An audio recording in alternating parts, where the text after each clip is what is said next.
Halo semuanya, kalian pasti pernah dengar soal undang-undang kesehatan yang baru kan? Undang-undang ini digadang-gadang bakal bikin sistem kesehatan kita lebih efisien loh. Tapi bukannya senang, justru banyak tenaga medis dan tenaga kesehatan yang resah. Kok bisa? Yuk kita bahas bareng. Apa itu Undang-Undang Kesehatan 2023? Jadi, Undang-Undang Nomor 17 Tahun 2023 ini menggantikan beberapa aturan lama. Pemerintah bilang tujuannya buat menyederhanakan sistem dan meningkatkan pelayanan kesehatan. Ada 13 undang-undang yang digabung, 9 dicabut, 4 lain diubah. Tapi ternyata nggak semua pihak setuju, terutama dari kalangan tenaga medis dan tenaga kesehatan. Masalah yang jadi sorotan utamanya, yang pertama, kriminalisasi profesi medis. Banyak tenaga kesehatan khawatir mereka bakal lebih gampang dituntut kalau ada kejadian medis yang tidak diharapkan. Pada dalam dunia medis, enggak semua tindakan bisa diprediksi hasilnya 100%. Jika aturan hukum enggak jelas, bisa-bisa dokter dan perawat malah takut ambil tindakan loh. Wow, sangat bahaya bukan? Dan kedua, peran organisasi profesi melemah. Biasanya, organisasi seperti ADI atau PPNI punya peran dalam mengawasi tenaga kesehatan, termasuk dalam izin praktik. Nah, undang-undang yang baru ini menghapus kewajiban rekomendasi dari organisasi profesi untuk tenaga kesehatan mendapatkan surat izin praktik atau SIP.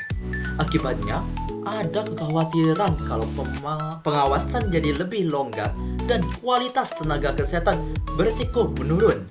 Masuknya tenaga kesehatan asing, pemerintahan sekarang lebih membuka peluang bagi tenaga medis asing buat kerja di Indonesia.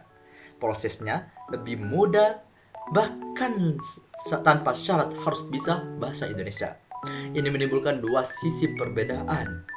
Ada yang bilang ini bagus karena bisa menambahkan tenaga profesional, tapi ada juga yang takut tenaga lokal kalah bersaing. 4. Penghapusan anggaran wajib untuk kesehatan. Sebelumnya, negara diwajibkan mengalokasikan minimal 5% dari APBN buat sektor kesehatan. Tapi sekarang, aturan itu sudah dihapus. Banyak yang protes karena takut anggaran kesehatan jadi kurang prioritas. Apa kata pemerintah? Pemerintah bilang bahwa undang-undang ini justru memberi kepastian hukum bagi tenaga medis dan memastikan sistem kesehatan lebih efisien. Mereka juga menekankan bahwa ini adalah langkah besar buat reformasi kesehatan Indonesia. Jadi, kesimpulannya, apakah undang-undang ini benar-benar solusi atau malah bikin masalah baru? Masih banyak perdebatan dan kita sebagai masyarakat juga harus paham dampaknya. Nah, menurut kalian, undang-undang kesehatan ini lebih banyak manfaatnya atau justru berisiko? Yuk, tulis pendapat kalian di bawah komentar ini. Jangan lupa subscribe di channel saya. Terima kasih semuanya sudah menyaksikan komentar saya dan pendapat saya.